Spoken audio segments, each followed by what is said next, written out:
Hello and welcome to Funny Mummies, the podcast for people that hate parenting podcasts. I'm Hatty Ashdown, comedian and writer, and I'm blessed with two lively boys. Each show I'm joined by funny mummies from the world of comedy, but also those that are aunties or friends, because let's be honest, we all need the help of our non-tired mates. Join us as we find the funny side of parenting, life, and being bloody great women. Happy Mother's Day! Happy Mother's Day! Happy Mother's Day to you! Happy Mother's Day! Happy Mother's Day! Happy Mother's Day to you! Oh, hello, it's me again, Hatty Ashdown. We're so lucky. We've got co-host Gemma Beagley, and I believe she's got a little bit of eyeliner on today. Have you got a bit of eyeliner? I have, and do you know what? I'm going to the football afterwards, and so I don't know if I'm going to have to remove the makeup for that to stand in a field. Yeah, because I'm not a big wearer of makeup, so the idea of having a face of makeup on to go and stand in a field just seems like a complete waste. So I don't know what I'm going to do. You never know who's there, and be aware. No, I know who's going to be there. Have to see they don't require makeup. They don't deserve makeup. They don't deserve me at my best. But I thought it might also be because we started putting this on YouTube, and that's exactly why I am. And yeah. I didn't tell you, did I? No, you didn't know. Saw your face on YouTube, but no thanks. And your provocative dirty dancing picture has become famous now over YouTube. Well, and that little laughter you heard in the background, I think it may actually be a year since we had her on, which is almost perfect timing. In case you can't remember, she was the 2019 Funny Women award winner after only 5 months in stand-up. About that? I know. How about that? You may have seen her on many TV shows, including Live at the Apollo. She's also been writing away, stuff for TV. She's got her own commission. She's also been writing on Jack Whitehall's Bad Education. And most importantly, she is the mum of 3. She's Laura Smyth. Hello. Nice to have you back. Thank you very much. Yeah, I think it was about, I should have worked this out, but I think it was about a year ago. I think it was sort of end of Jan, early Feb. That's my feeling. Definitely this sort of chilly time of year, but yeah, get a bit of sunshine. It was lovely, yeah. So how are you, love? Well, I'm very well. We'll pretend like we're all sort of these amazing professional mums and everything. Like we haven't, just before we press record, sort of gone, oh my God, and shared the battle wounds. But it was nice hearing that description of me because, Sunday morning when you're getting the kids ready and trying to pack them off to their clubs and drama clubs and all that, you don't really relate to whoever you just described it. You know what I mean? We're not saying that to you every morning when you wake up, Laura. It's like no affirmations. We're not saying, excuse me, is that award-winning mummy Laura Smyth coming Sorry. Can you just get your socks on? Did I mention my commissions? Thank you. Can I read out a tweet that I spotted this week? Yeah. Okay. You want to know about who we've got on the podcast this week? Ooh. This week I delivered 2 writing projects, done my work in progress, hosted a corporate, got 2 kids sorted for World Book Day, 1 sorted on UCAS, baked 3 banana loaves for Turkey/Syria school cake sale, and tour support. Not saying I'm better than you. The facts are, I love life. Who is that? Do you know what? I wrote that. I probably had a drink, and I wrote that, and then I got in, and I quote tweeted that very same tweet because I got in, and I did get a look on this tube. It's what I call kebab shop syndrome. Now, kebab shop syndrome is when you've been feeling great in a club all night or a bar, and you think you're so amazing. Then you get in a kebab shop, and there's that harsh light, and you go, "Oh, fuck me, is that what I look like?" Do you know what I mean? So I'd done my makeup in a dingy green room, got home, done it after doing tour support, and then got in. I looked like I had tiger stripes on. There was no contouring, so I was like, "Look at me bragging on Twitter, feeling." But it was that kind of. Do you ever have those weeks where you go? You're almost fizzing with stress because I actually don't know how I'm going to get through this week. I like the deadlines are killing you. Yeah.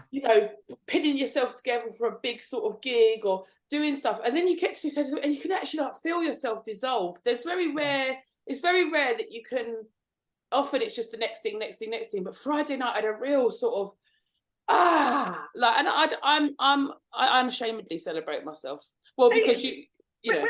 With that week, Laura, like last week, so so I mean, that is like you're listing your wins there. So did you know that you had all that to do at the beginning of the week, and how do you approach it? How do you approach it? What do you do? Well, you know, I always have this feeling, and I always had it in teaching. I always had it when I was studying. Like, it's sort of a meditative thing. You know, when the stress can overwhelm you, I think by hook or by crook, by Friday, this will all be done. You know, it'll either be done shoddily, or I might have to ask for an extension. By Friday, or whatever I've got to do, it will be done. And then I sort of think, someone said, you know, I heard someone say once, like, you know, you are what you do every day. You know, there's not another version of you waiting in the wings. And sometimes you go through stuff and you go, well, you know, if I am a shouty, screamy mummy in the morning, and I'm not saying we don't always have those moments, but if I am, you know, that's just who you are. You can't pretend that or, you know, if you do it with good grace, you wake up with a bit of gratitude, you kind of go for it. That's just how you're doing things. And actually, I think by hook or by crook, by Friday, it's going to be done, and I'm in charge of how it gets done. And so I can, you know, and then, you know, I had a kid vomiting Tuesday night, had him all, you know, the one day Wednesday, which I'd set aside for these writing projects. I've got a sick kid at home, and, you know, we all know that feeling, like, but, you know, we make it work. We put Jiu-Jitsu on and Bluey, and we roll. Do you think that mindset, the last time we saw you afterward, you obviously told us something quite shocking. Yeah. Do you think that mindset is what's helped you through the Big C treatment? The Big C treatment gave me that mindset. It gave me that mindset because, and you know, I'd never be glib enough to describe it as a good thing, because you know, you're never out of the woods with a Big C. You know, you hopefully get past the next 5 years, and that sort of is a good marker of if you're past it. Do you know what I mean? I'm still very much in a danger zone, but a diagnosis like that, it hits you like a truck. Do you know what I mean? And as soon as we got that diagnosis, I watched my husband sort of disappear somewhere inside his head, which really? he doesn't consciously know he's doing. But you know when you can see it in your partner or friends, you go, I can see where, but I almost, like, you know, shepherd-less hooked him out of it. I went, wait. I just said, oh no, I always remember I said to him, and it sounds like, you know, when you go, Carr, I wish, that's a really sassy line. I'm so glad I come up with it. It weren't one I thought of in the shower after. I said, listen, this is a head game. I said, if you lose your head, we've lost the game. And that's how I saw it. And I just thought, I thought, no. And you know, when I think the reason I knew when I was here last year is because I think it was after my 2 surgeries, but before I started chemo. So I was in this kind of really bracing myself, big girl pants, and I didn't know what chemo looked like. But it was when, the reason I had 6 months chemo is because it was in my lymph nodes. And once it's in your lymph nodes, they have to check whether it's anywhere else. And it was the night before waiting for those results. And I've talked about it in other interviews, like podcasts, but like, you know, on Jonathan Ross and, you know, Wogan. But it was this sort of, well, I might hear the worst news. And the only thing I can control in hearing that I might have 6 months or a year, or, you know, the only thing is how I handle it. And like I say, there was no other version of me. If I, you know, I'm not saying there weren't flipping crying and tears and ugly snot. I'm not saying that, but by and large, I thought, well, you know, I'm only in charge of how I feel about this. And it gave me this sort of presence. It gave me a sort of, I was doing my gratitude lists, and I'm not that guy, you know, I'm not like, I can't stick to anything, but I was doing gratitude lists, and it really, it's like I pulled myself out of such a dark, I almost can't relate to how dark the place was with diagnosis now, because I really pulled myself out of it. And I thought, you know, I really come to the conclusion, there's only ever today. You know, tomorrow you can't, yesterday you can't, there's only today. And it's given me a sense of sort of presence and gratitude. And I do wake up very thankful. I wake up very thankful, and I think of the tougher things I've been through. So I do find it a joy that I get to write, and that I get to have this, wake up on a Sunday morning and talk to you girls, and, you know, and it's like exciting to me. I'm so thankful for life. So yeah, and the thing is, you can't replicate that mindset. You know what I mean? I'm struggling to still hold on to it, and I can see myself in 5 years possibly forgetting all these lessons, and I really don't want to. I don't think you will, because it's a bit like grief. They say, like, when you lose someone close, you never change. It changes you. It changes you, and obviously, you know, you've had a type of grief as well in the shock, and, you know, so I don't losing my breast, losing my body, I'm having my ovaries out next month, you know, there's this sort of, Your grit, yeah, just because I've got the BRCA gene, so that affects. There's no screening for ovarian cancer, so they take them out. And there's a lot of things that have changed. You know, you lose all your hair, rocking the crop, but there is that. I suppose there is a sense of grief of who you were before that. Yeah. Yeah. Work has come to you. Yeah. I mean, it has come to you, and I assume that you're not out there pounding the streets, knocking on doors. It's like you've got an open mind and an open heart, and this stuff has come to you. Yeah, I mean, it's incredible how busy you are. It is. I mean, it is because I found the lump the minute I literally the September. I'm like, yeah, I've quit teaching. I weren't going back after 10 years. You know, I'm not going back. And then I found the lump, and it was just this kind of. Mostly, it was like I needed money because I'd quit my full-time job. But I really realised I was going for comedy with the same energy I went for everything else. Gritted teeth, want. We all do it. We're all on socials going, want that. And when I got the diagnosis, I couldn't name you one thing I wanted. I couldn't even think of one thing. I thought, what have I wasted my life wanting? I thought, I just want to live. And that, I think that crunky energy you can get sometimes where you want it too much, almost like when you know, if you're dating someone and they want it too much, like, oh, chop me out.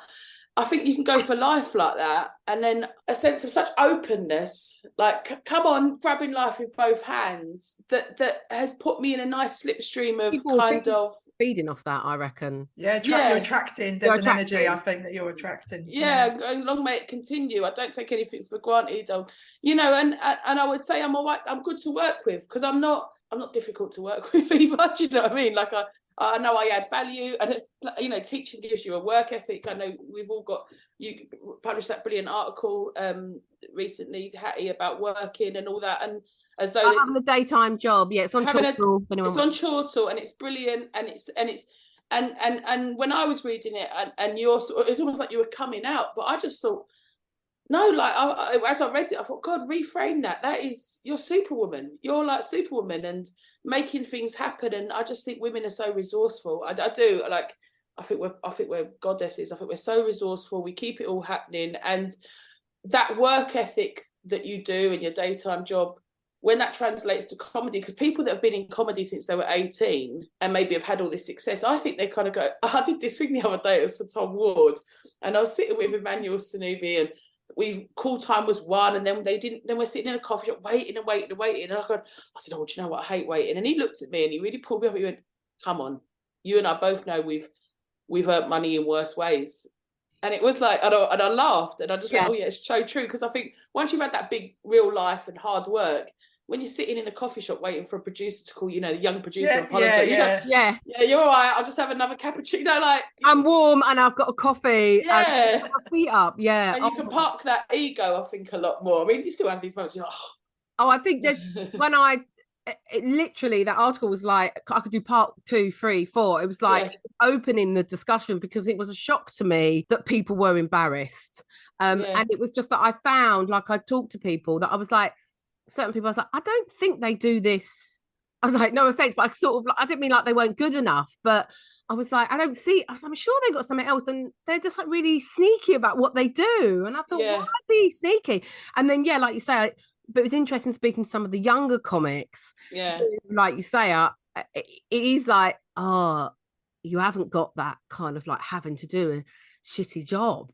I mean, bless him, Tadwa. I mean, like, he's 25 and he's in programming from like 20 or whatever. I know, high paid job. Of course he's not going to give that up. He's not going to. Someone made a really funny point once. I think I was doing one on the Nation, I don't know, it's really early on, and this really brilliant comedian who I don't think signed, he just got it off his own back and everything, and he said, people go, I'll leave my daytime job when I'm earning as much in comedy. He goes, but that's not true. You've got to earn twice as much in comedy, because you're working and doing comedy, which is supplementing it. So to quit, you've not just got to make the same money as that. You've got to make the same as both. The economics don't work. They're just it's impossible. Yeah. But so going back to you being easy to work with, which what was it like? So I'm full of myself with that.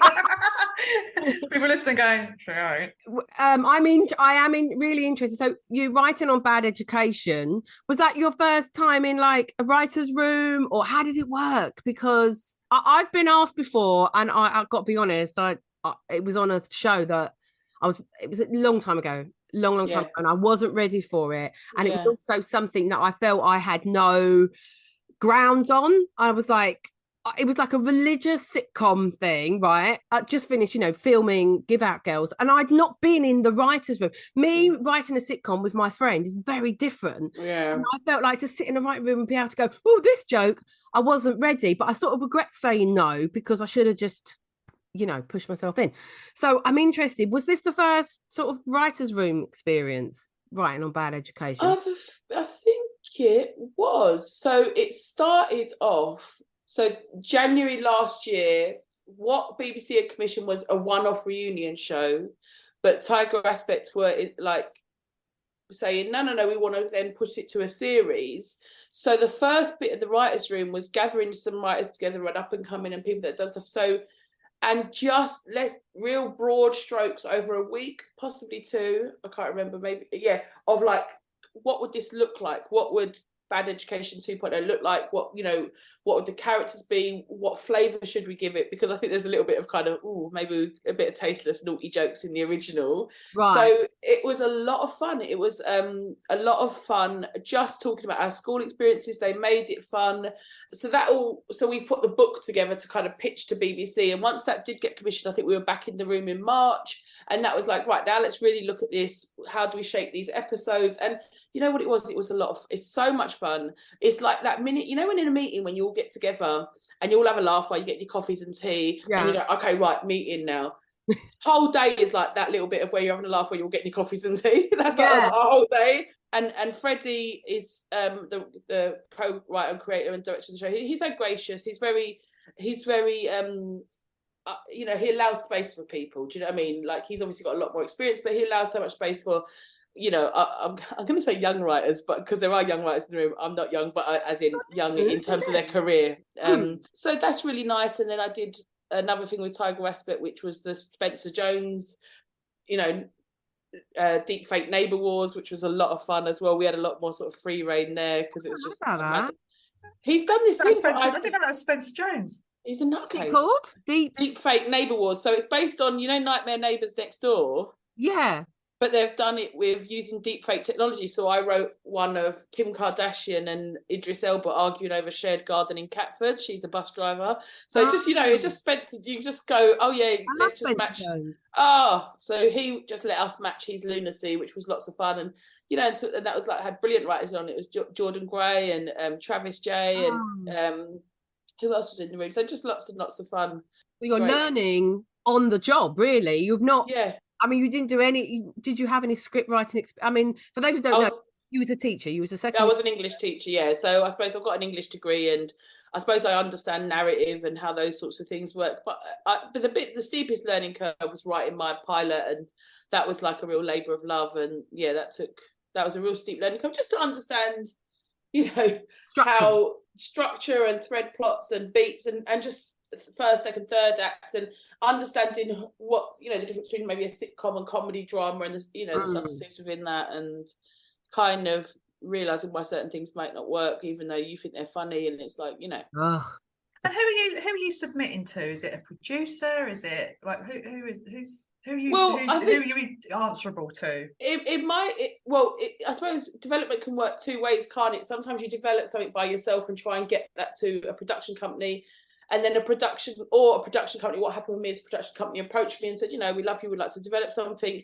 And then you can either do that wholly with them, and then once you've got the script, pitch it to a channel or channels, or you can sort of pitch the treatment or the idea to a channel. So for the thing that I was developing, I developed the treatment with a production company, and to and fro with a producer and exec producer, and then I got the script commissioned from the BBC. So the BBC were paying for the script, which is quite obviously a good way of doing it because they're invested, they're in it, and so then that's sort of you're to and fro with the producer, and then it will go to channel, and then you've got a commissioning editor based at that channel that's sort of working with the project, who's then feeding back, and you're waiting for those notes. So it depends what you're doing. I mean, some people are just phenomenal, and and can just. I think it's very difficult if you could write a phenomenal script, but then the channels and producers haven't got any skin in the game. It's like, you know, you've got to be like, you know, obviously if you're a big name, you go like, oh, look, I've written a script. They're like, oh, I'm in it. But as a newbie, it's quite good to have that kind of where they're invested in it. It's quite exposing. Oh, when you write a script, I never really understood that. It's my friend who's a theatre writer and director, and she used to go, oh God, you know, when she was sending something, and now I really get it.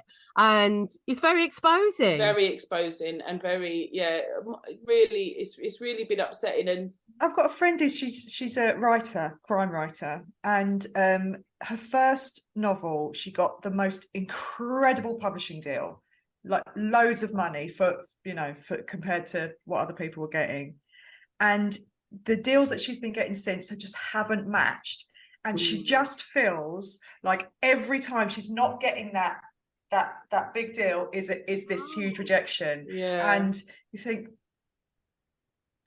bloody hell, like, you know, like she is getting paid to do what she loves, like, you know, which is you know, what for her crime writing, but it and I know that she feels a bit silly going, God, I had this really great opportunity and I've lost sight of the gratitude for that, right? Because it's just not as good as that first one. I think we can be quite sort of fatalistic and kind of categorical about things, can't we? You know, like life is sort of peaks and troughs, and I think, you know, I always used to watch actors on sort of, you know, Jonathan Ross go, oh, you know, what's your definition of success? You know, as long as I'm working. And you think, oh, shut up, you know what I mean? But it's true, you know, you can have these massive actors where you think they're going to have these glittering careers, like huge, and then nothing. And then there's these steady actors, and then it all goes kind of huge for them. We're watching Jennifer Coolidge have a real moment where she was almost like a bit of a sort of, you know, Stifler's mum and kind of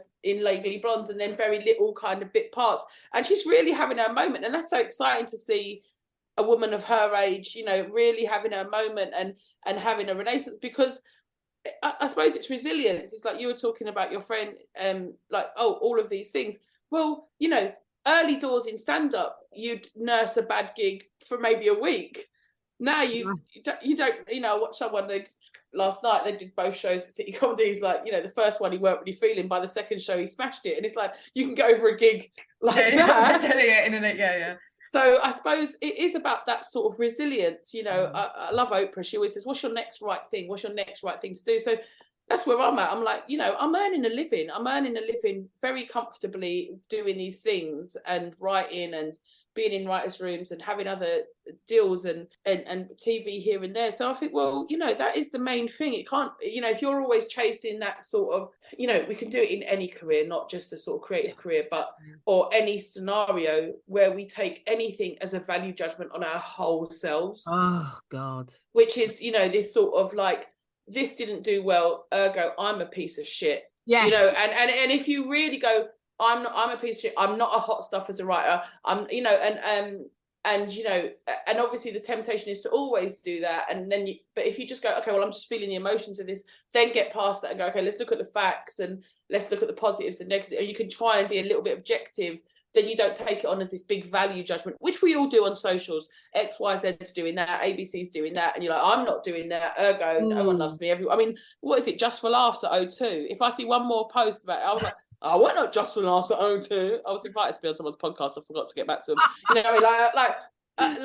Like you can turn all of these things into a value judgment, like everyone's having a party that you're not invited to. Yeah, I do still struggle with that, I must admit. I've had a bit of a time of it recently, actually, with like different things not happening and then just completely letting it spiral. It's so silly because we don't focus on the good things, and that's what I try to do. I try to, you know, don't focus on that shitty gig or something someone said. Focus on all the good ones that you have, because it doesn't get you anywhere. And I know all this, but when you're in that, oh my God, it's hard. It's so exhausting as well, and it's so boring. I'm always like, oh, for God's sake, you're a woman of a certain age now. You're doing what you're doing. Just get over it. You're listening to the Funny Mummy podcast. Yay! Now can I go back? Yeah. I've got a whole thing about menopause at the minute, because it's like being gaslit by your own body. The thing about all these emotions, and especially when your mental health is not as robust as it could be, and you can have all these thoughts. For me, it very much, you might manifest as kind of like a bit of self kind of doubt and jealousy and all these sorts of things. Like we can have that. I get very paranoid. Like if I have to cancel something, I'll be like triple texting, you know, and all this sort of guilt. And I think guilt, and now I've realised if I'm feeling all this guilt, paranoia, or however my, you know, mental health kind of manifests, I have to go, okay, the reason I'm vulnerable to all of this, the reason I'm being jealous or paranoid or that, is because I'm not sleeping. I'm on way too much caffeine. I've probably had a couple of glasses of wine every night for one reason or another. Do you know what I mean? I've eaten shit. And then, and I was sort of like, you come to us, you treat yourself like a baby, you know, like, has baby slept? Yes. You know, yes. Is baby hydrated? And then actually, I think it's good to acknowledge when you're feeding like that. Yeah. I'm just gonna like do the hunger tired thing, but I mean, am I hungry? Have I shit myself? Have I had a poo? That's a big thing with me. Yeah, shitting myself's huge. I, you know, clean up. But calling yourself baby is really nice. I've keep talking about this because this comes. My 20-year-old told me this, and it's my eldest daughter, and it really works. Sometimes when I want to, you know, I mean, I want to rip a bus driver's head off his fucking shoulders. I say some, but another voice kicks in and goes, "Has baby slept?"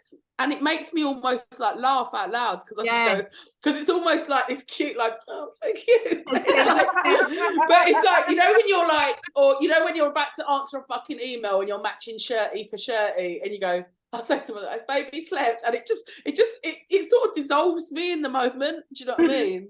Oh, I'm writing that down as baby slept. So which brings us nicely to one of our new features, which is, I forgot, Mummy Enemy number 1. So for example, for the listener, has there been anybody that's, you know, just made your life harder as a mum or as a woman recently, you know, whether it be delivering you know, not delivering your parcel, leaving you those annoying notes, and then you've got to trudge the buggy and the kids all the way there because you need that parcel. I can't think of anything. I did something about rages. I did swear at some a techie this week, which I feel so bad about, but it weren't really there. It was anyway, it weren't their fault, but that wasn't really anything to do with parenting. But it just caught me off guard because they hadn't set up the gig properly, and it was not like me. But I think that came. Oh, you're like Elton John, like that video of Elton John. Yeah, you're Elton John. You're a diva. That's Elton John. There's a footage of him going, "Did the fucking sound person fucking do the sound properly?" And it's like. But you know what it is? I get those diva moments. Like, I'm not saying I'm ever going to become a diva, but do you know what it is? I do think that's a mummy enemy because I've had to drop my kids off. I'm on the way to the gig. I've got there. I'm ready. I'm prepared. Why aren't you? What's your fucking beef? Do you know what I mean? It's like what you know when you've, because you're stacking in so much, and it's the things that make you flip, and that's when sometimes you flip on your own kids, because it is those kind of, I have the things that I've moved mountains to make this happen. And I can't let it be won or lost on you not wanting to wear these trainers today, which you've worn every other fucking day this week. And then you go, okay. Do you know what I mean? But it is these things that set you off, because you go, it's not the thing, it's the kind of, how can this be an issue when the things that I've moved mountains to make happen? Yeah. Why is this tech not set up? Why? Well, it was the whole venue, but that's another thing. So anyone that felt like they've been my big one, and is because, and I really think it's good, and it's been proven to be good. So God bless the NHS, you've got to caveat that. But when you're trying to get a GP appointment, and before you can be seen in person, they'll do phone calls, and I think that's really good, because actually vast majority of things might be, oh yeah, that's a prescription, or actually do come in, and it's been proven to be a good money saver for GPs. It's all good, but those moments where you go, phone call, and I obviously still being ill, I'll have lots of phone calls with consultants or cancer nurses and things like that, or the GP, and it's the private number that, you know, when you get to your phone and you've just missed it. You've just missed it. That's it. It's missed like you've missed the bus. And I'm trying. My daughter's sort of just keeps moaning about little knee ache and ankle ache, and I do think it's just growing pains. But she's like, "Have you phoned the doctor?" Yeah, I've phoned the doctor. Yeah, he's going to phone me in the morning, and then you miss the call. Then you phone back immediately. Your younger daughter. Yeah. And you phone the receptionist. They go, "Yep," and they'll call back. And then you've got the voicemail that says, "Just phone back anytime." And it's like, now I'm in an abyss, and it's like, I've got, so nothing come back on Thursday. nothing come back Friday. Then it's Monday morning. So now Monday's going to be chasing the GP for another phone call. But it's like, just phone me again. 9 times out of 10, if you phone me immediately after I'd have answered it, no, that it's the missing any medical person's phone call the first time round. I've had that so much. I think we've all got to go back to having a landline because it just rings and rings. The mobile cuts off to the answer machine too quick, doesn't it? You just, well, mine does. How can you extend the ring? You can't. But it's also like we're stuck to our phones. Why do they always ring a second? I was going to say, so when have you left your phone alone for 1 second that you missed a call? For a second, I was doing a corporate on Thursday. They said, they literally said, do you mind just announcing to the second tour group for this football stadium? I said, yeah. In that second, I literally went, and in the second group, would they like to go? Fantastic. Come back to my phone. I was like, no, because my actual hosting didn't start till like 10:45. So I knew I'd set it all up. Again, I'd set it all up. I'll be there by 9. It's brilliant. I've got that window. It was that. I'd go, of course it happened then. Yeah. We've got to start wrapping up. We didn't even get to Kid Logic, unless anyone's got a quick one. Kid Logic, anything that your kids have maybe given you like better advice than you could give, or done anything or said anything, and you're like, yeah, actually that's a really good way of looking at the world or whatever. They come out of magic, didn't they? My little 4-year-old, we were on our second ski trip of the year, because I see we are now, but he doesn't like skiing, so we did the toboggan run, but it's nearly 3k toboggan run. It's insane. And I mean I pretty much was in like engaged core Pilates mode because I had my feet down so stiff to keep the ski. And he was just loving it. He's like, oh, and he just was so in his element. He went, Mum, you just got to face your fears. And I just think of his little voice saying face your fears. It's something I've internalized quite nicely. God, I don't know if this was logic, but my 4-year-old got told off not once but twice for saying the F word at school. Oh God. And but when I said to him, I said, why did you say it? He was like, he said, well, what else do you say when someone's annoying you and they're drawing on your drawing? Do I have to call them stupid? I was a bit like, fair enough, mate. Oh God, I've got one like that where I always get pulled for Alfred, the little one at school, because he's just so leery. But he got told he was on the carpet. They were having carpet time, and he's chatting to his mate, and she said. And I said to Alfred, Alfred, you know you're not allowed to talk on the carpet. So he went, oh, okay. He got off the carpet to carry on his conversation. Oh my God. That is perfect. So true though. That's it. He won't be a naughty though. He was he genuinely went, oh, my bad, got off. So he could carry on. That is fantastic. Right. Laura, is there anything, well, loads of things I'm sure you want to big up. Is there anything you want to big up? Or someone else? You can uplift a sister if you like. Uplift a sister. Oh, there's so much going on. I would like to. Your podcast. Oh, we are. Wow. Me and Michelle just sort of having a podcast with BBC Sounds called Should I Bother, where we sort of just curate our week, things that whether should you bother, like should I bother, carrying on with this relationship? Should I bother on this Netflix show? Should I bother with this play? Should I bother upgrading my train ticket if it's, for a little, should I bother? So we're, from the extremes.